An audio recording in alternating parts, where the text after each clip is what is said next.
On a chilly November night, 7 men had their lives changed here in the Sitgreaves National Forest near Heber. Riding in their truck, they saw what they believed to be an unidentified flying object hovering in this clearing. One of the 7, Travis Walton of Snowflake, leaped from the truck and ran up for a closer look. His companions say he was struck by a bluish light emitting from the craft and knocked down. Terrified, they fled, but later regained their composure and returned. When they did, Travis Walton was gone. From that point on, his story is pretty well known. The 6 men, his companions, all passed lie detector tests in reference to the incident. Travis Walton reappeared after several days with a bizarre story about a ride in an unidentified flying object. But it's been basically a second-hand story. Travis has been in hiding and has not met with the media. Consequently, there have been a lot of questions about the truthfulness of what Travis has had to say. But now, Travis Walton has decided to end that silence in this exclusive interview on this special edition of Face the State. Travis, perhaps the best thing to do would be to, for the first time, publicly, recount your story from the time you were driving in the truck and what happened. Well, the first part has been told by all the witnesses that recount my view of that. We just finished working because it was getting dark. We packed up to leave, and we all got in the truck and we were riding up the road, and we looked off to the right side of the road, and I saw a glow that I thought was a sunset or something. I was about to comment when we came past the thicket that we were looking through to where we could see more clearly, and we saw a UFO hovering in the air about 30 yards off to the side of the road. Everybody started yelling, and they stopped the truck, and I wanted to get a closer look, and I got out of the truck and I started over there. Everyone was yelling that to come back and to stop. I stopped and looked back, and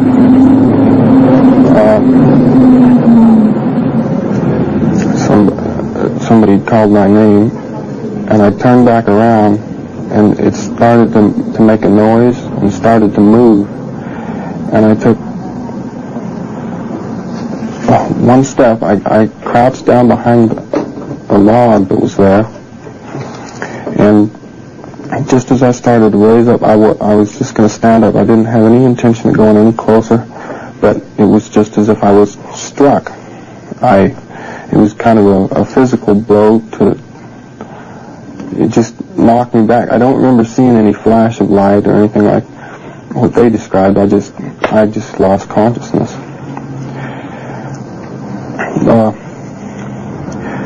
When I regained consciousness, I was looking up at a light shining down on me from the ceiling. I could tell I was leaning up on a bed or a table or something because the ceiling was close. I was in a lot of pain. I couldn't quite bring myself totally awake. What type of pain? What parts of your body? It was kind of like in my head, but just all over it. I can't describe it. And I believed that I was in the hospital, and I was looking up at the ceiling, and I didn't make any attempt to move because of the pain I was in, but I felt something laying across my chest, and I looked down, and it was sort of a flat thing that kind of curved across like that, and I couldn't focus my eyes very well, but I looked beyond the top edge of the thing that was laying across me, and I saw two men leaning over me. They weren't really men. They were a lot like they were a lot like men, but they weren't quite human. What did they physically look like? They were had kind of underdeveloped features and no hair of any kind, and they were dressed in kind of a brownish orange. And how tall were they? They were slightly shorter than myself. What type of clothing was they dressed? It was sort of a loose cover-off. I didn't see any buttons or anything like that. But being in so much pain and everything, I didn't even think. I just lashed out and knocked them back. I could see that there was two on the right side and one on the left. I jumped into the corner. Did you actually strike them? Did you actually touch them when you lashed out? Yes, I did. I kind of hit these two with the back of my arm, and they fell back real easily. Did you feel like hitting a person would? Yes. They seemed light, like they weren't heavy, but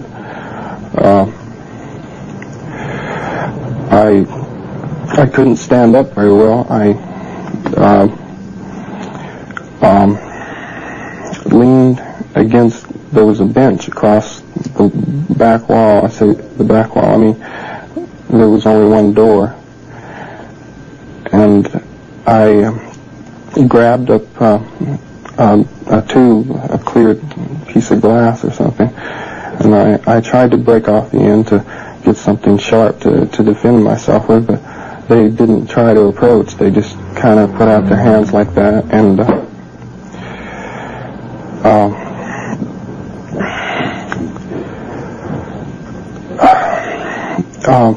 I was leaning. I couldn't stand up very well. And I was breathing very heavily. And they didn't try to approach or anything. They just left. They just ran out real fast. And I was alone there for several minutes, and I couldn't catch my breath. It was very hot. And I was afraid they'd come back.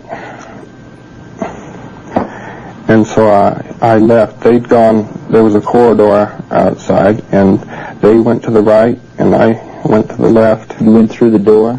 Yeah, there was no door. It was just a doorway. An open? And it was a curving hallway that it curved to the right.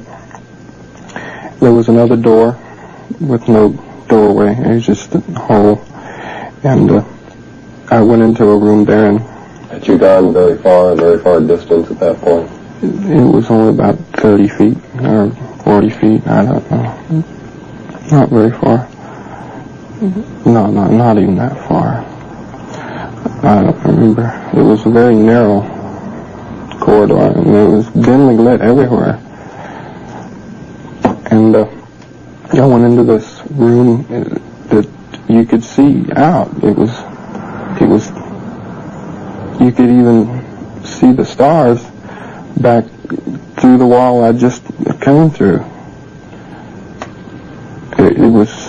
I could still see that there was walls, but I could see the stars at the same time. And they didn't look like windows? No, it wasn't like that. And there was nothing in the room but a chair with some controls and knobs and things. I just kind of, I was hysterical. I was frantic, and One just moved around in there for a while, and I started fooling with the buttons there. Did you sit in the chair? And I did later. First I just touched it.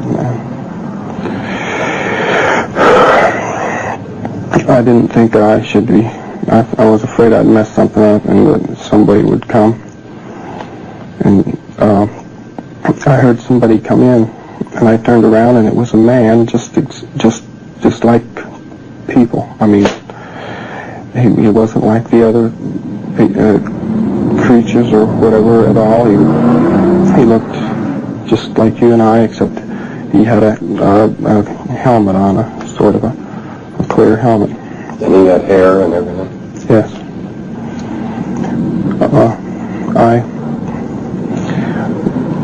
I started babbling questions to him, and I ran over there, and he wouldn't answer me. He just took me by the arm and wanted me to go with him. I thought maybe he can't hear me through the helmet. So we went out to the door, down to the right, and out to the left. There was a small room there. It had doors on it, and it was kind of like an airlock there. It was just a small room with nothing in it. And then there was a door that went outside, and there was a ramp that went down, and it was cool outside. I could feel wind. There was a draft or something. It was a large room. This thing was sitting on the floor, and it was shaped like the drawing that they made, like the thing we saw the first time, only bigger. And there was two other things in there, other UFO-looking things that looked like flying saucers, kind of, except they were rounded, an oval shape, and they're really shiny like chrome. It was a big room, like there was a lot more room in there, and there was a curved ceiling that curved this way, and it had flat ends to the room. I came out of the door, out of that first ship, facing this way, and there was a doorway across in the far wall. He led me across there, and through that doorway down a hallway to a room, and I'd had a burning in my chest, and it was starting. I felt better. I was trying to get this man to tell me what I asked him if he was from Earth, and just anything I could think of, and he wouldn't answer. Was he expressionless? Did he have any expression? No, he looked friendly. He gestured and smiled, but there was no words. In this place that you were in, could you see out at all? No, there was no way out there. So you were going from one ship to another, was that essentially it? Yeah. This must have been inside of a larger building or ship. I don't know if it was a large ship or a building. There was no way. I never felt any motion or anything. It was just like being in a large building all the time. Everything was solid.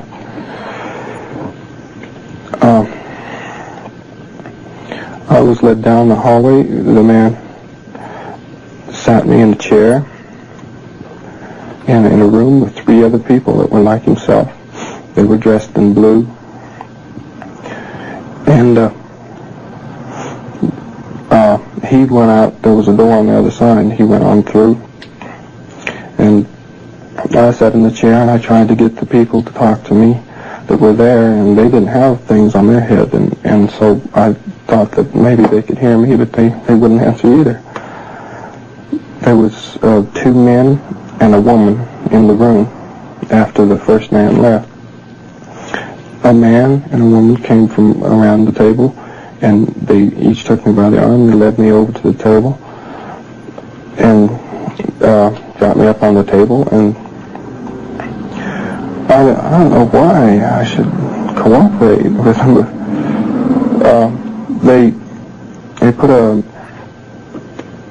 deal over my face. It was kind of like an oxygen mask thing. It was kind of clear plastic, and it had a round black thing on it about that big just attached to it. And I looked up at the ceiling, which was just, it was all solid light. There wasn't any light fixture or anything.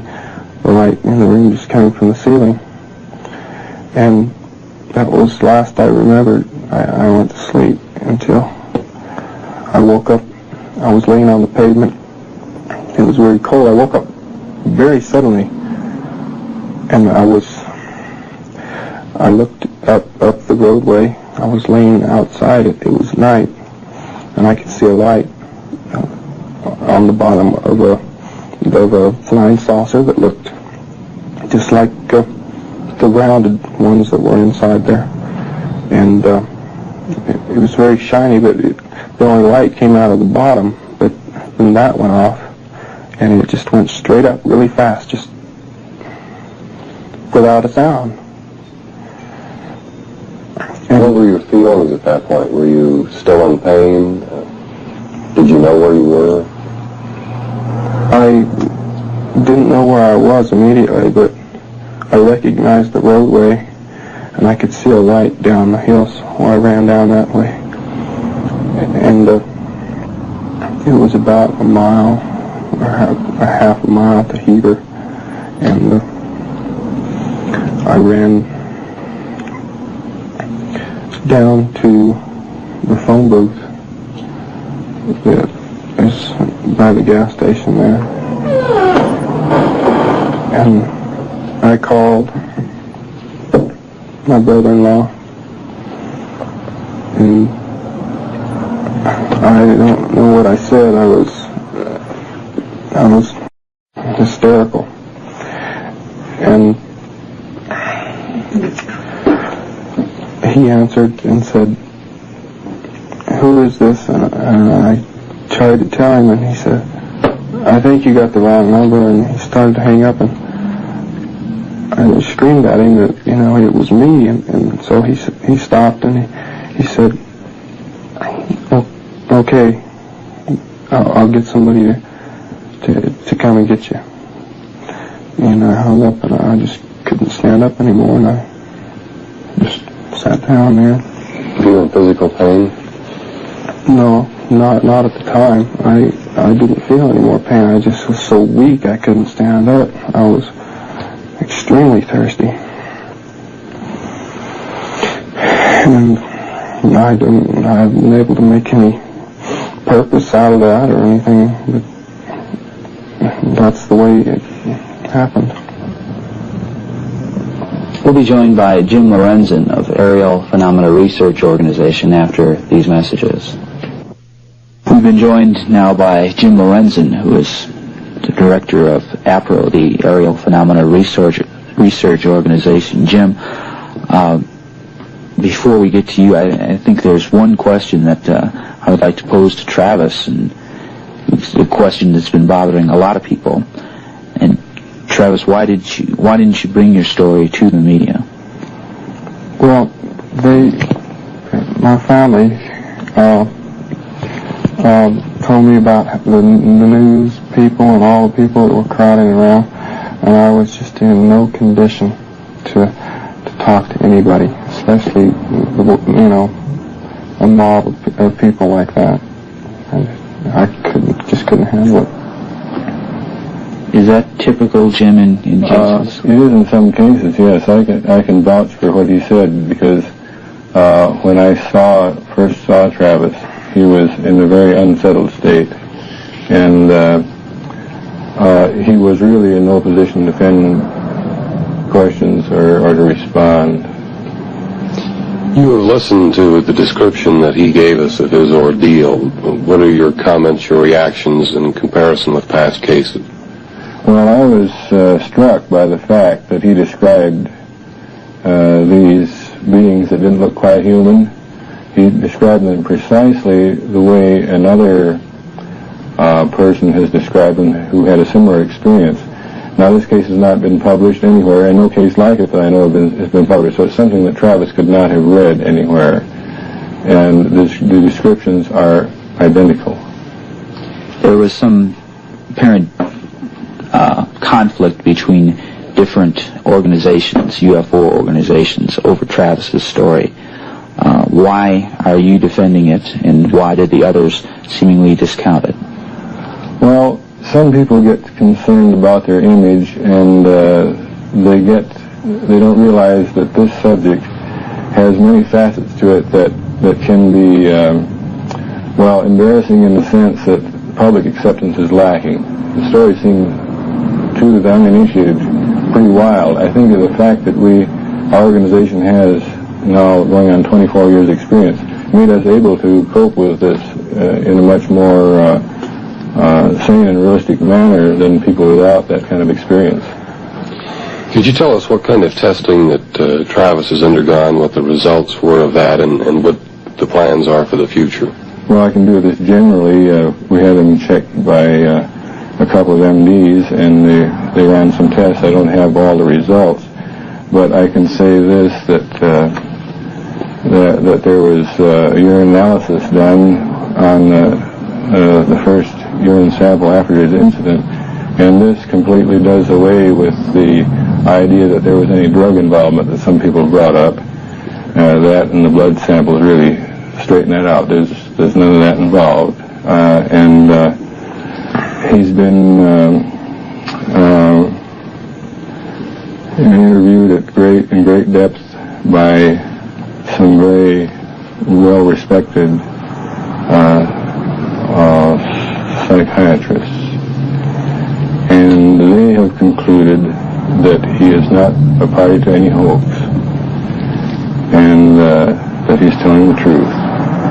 Now, when we call in witnesses, calling experts like this to interview witnesses, of course we call them in because we feel they're qualified to make those judgments, and I have no trouble accepting those judgments at all, particularly, as I mentioned, since parts of his story really correspond with cases that we know of already. Was this under regressive hypnosis? Now, regressive hypnosis has been performed by still another man. In fact, it's performed by Dr. Jim Harder of Berkeley, University of California at Berkeley. He's our research director, and he is a specialist in this sort of work, and has been involved in quite a few other cases.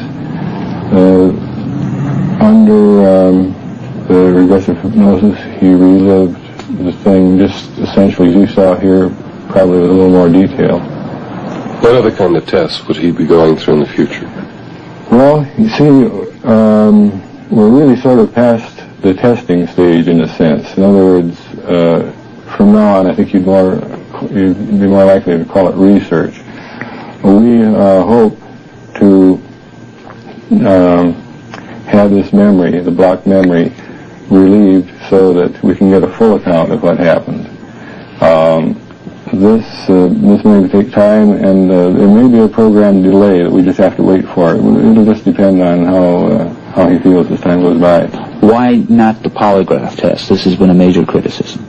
All right. Because a lot of people have criticized it because they think polygraph is a lie detector, because it's called that. But it's not, and Travis was under that impression too. He was anxious to take a lie detector or polygraph test. I advised him not to, and several other people advised him not to, because what it actually measures is stress. And questions about stressful memories would bring stress reactions just as well as anything else. So it would have been meaningless to have him take that test at the time. It could have been, in fact, one of the psychiatrists said it would have been a disaster for him to take it at the time. It would have created a lot of false impressions. How would you explain the other 6 witnesses taking a test and having passed it then? Well, their memories, of course, are not blocked. They remember what happened. It wasn't the same sort of stressful situation that Travis has obviously gone through. Travis, what would you like for your future? What would you like to have come of this? Just